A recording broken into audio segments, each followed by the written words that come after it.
Good afternoon. I'm Lieutenant Greg Hastings. I'm the Public Information Officer and spokesperson for the Oregon State Police. Athletic Director DeCarolis, Coach Riley, the OSU community, family and friends of Fred Thompson. I'd like to first say on behalf of the men and women of our department that we are sorry for your loss. I know that several of our troopers that work here at the Oregon State University office knew Fred, and they work very closely with the football team and the students here, and I know that this definitely has impacted them, as it has obviously many here at the OSU Corvallis area, around the state of Oregon, obviously around the nation, with what I've been reading on the internet, the tweets I've been seeing. A lot of people that definitely were affected about this. Oregon State Police is contracted to provide police services here at Oregon State University, and because of our responsibilities here and the requirements under state law, we were obligated to conduct a death investigation. And so last night we had detectives from our Criminal Investigations Division who are from outside the area come so that they could conduct interviews and gather as much information related to the facts surrounding the death of Fred Thompson last night. There's no evidence indicating a crime was committed. We want to be very clear about that at this point in time that may be associated with his unexpected death. The information learned during the initial investigation and interviews indicated that Fred was playing basketball at the Dixon Recreation Center with teammates when he collapsed. Benton County 911 received a call about 6:20 p.m. last night after people that he was playing basketball with alerted Dixon Recreation staff. They called 911. As I understand it, a staff member responded and arrived there where Fred was at, where he was playing basketball, where he collapsed.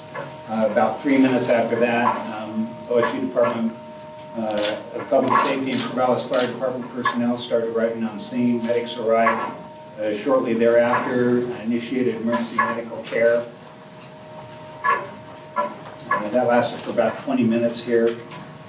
He was transported to Good Samaritan Regional Medical Center, where he arrived a little bit around 10 minutes before 7, and he was pronounced deceased after he arrived at the hospital. Oregon State Medical Examiner Dr. Karen Gunson will conduct an autopsy Friday morning to determine the cause of death, and that is something which, under state law, the medical examiner investigates and determines manner and cause of death in situations such as this. Based upon initial information from Dr. Gunson, conversations I had with her this morning, Dr. Gunson believes that even if EMTs were standing in the recreation center at the time that Fred collapsed, they probably would not have been able to have saved him because the cardiac arrhythmia that he suffered was extremely difficult to treat. When an autopsy is completed, Dr. Gunson will notify us, and on her behalf, we'll make sure that that is shared with Fred's family and others who need to have the information before it's released publicly. And then we will send out a news release on Dr. Gunson's behalf so that we can release that information publicly. Thank you. Good afternoon, thanks for coming today. I'll make some preliminary remarks, talk a little bit about what the process was last night regarding communication, how we're handling the academics of our kids, potential memorial service, and potential memorial fund. First of all, I think it's always a tough situation whenever you lose a loved one, family member, a teammate. In this case, it's even more tragic when you see a young person's life in a moment. So the thought here is how fragile life is. So our thoughts and prayers and support go out to Fred's family. In addition, I think it's vitally important that we are attuned to the support of our student athletes both in football and in the general athletic department. There's a lot of other athletes in Fred, and we're good friends with him. Our coaches and our staff, and that's going to be our primary focus going forward. To talk a little bit about the communication piece, we're not sure which one of the student athletes contacted the family last night upon Fred's expiration, but one of them did. Subsequent to that, the hospital made the call to confirm that information. Mike was actually up in Seattle recruiting, and so when he got the information, he was in contact with the family, with the mother and the grandmother. As far as our student athletes were concerned, a lot of them found out through social media, Twitter, Facebook. We then had our coaches, from a position perspective, contact all their student athletes. And we will be continuing to do that process throughout the holiday season to make sure they're doing fine, and we'll talk a little bit about how that ties into the whole counseling piece in a second. We also did a mass email to our athletic staff, made them aware, particularly the coaches of our other teams. Again, I referenced before where the student athletes it's a one big family. It's 500 of them. A lot of them are in study camp together, so they know each other. And so if some of those kids are having issues, that we need to be aware of that. We need to have our antenna up. We need to be supporting them. We then, I think we tried to get most of the players, football team, up on the 3rd floor of Valley. Again, we're in finals week, so a lot of kids are already going home. But while they were there, we were able to bring the CAP staff, which is the Counseling and Psychological Services, and give them an opportunity to understand at least what services are available, how to tap into those services. We had a couple of chapels there just in case kids wanted to talk. There wasn't much of that going on, to be honest with you. I think it was more of an informational session at that point in time. The university leadership were contacted, Mark Cambridge, Sabah Wadala, the provost, President Ray, so they were in the process also. We then did the press release to the media. And as I mentioned before, the CAP staff came over, and then after they talked with the kids, they met with those of us, staff and coaches that were not on the road to at least give us a scenario of things that we need to be looking for, changes in behavior, if you will, have our antenna up as you go through the grieving process. And the grieving process is different for everybody. Sometimes it's immediate, sometimes it's 30 days down the road, sometimes it's 3 months, sometimes it's never happens. So we just need to be alert, connected with our kids.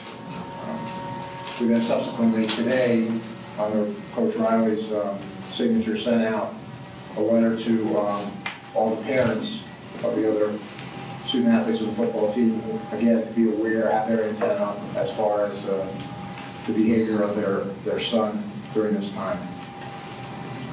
From an academic perspective, again, we're in finals, so working through the provost and the vice provost, we were able to contact all the professors, and they were encouraged to make accommodations for students as best they could, either through if they were missing a class, or whether they were having a project due, or whether they had a finals due. Some kids actually took finals this morning at 7:30, and some of them tried to delay that. But the university has policy for that, and they've been very supportive from an academic perspective.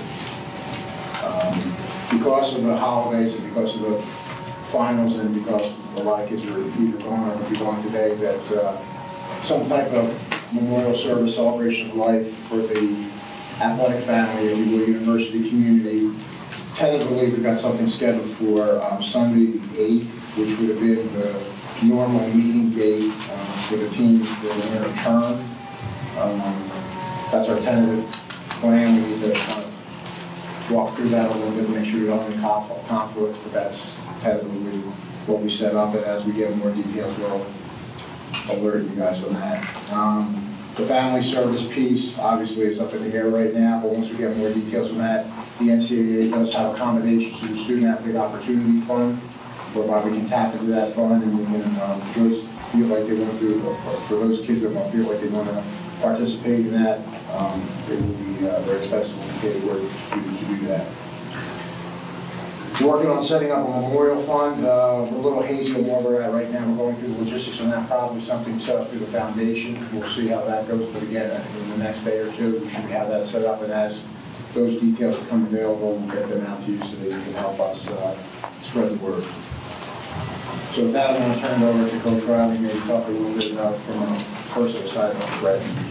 This is a devastating and tragic event for all of us here, you know, for Fred's family in particular. You know, we've gotten to know through the years his Coach Delton Edwards down there, and of course for his team here, and all that. I appreciate what our department, what our school has done in the last 24 hours to help.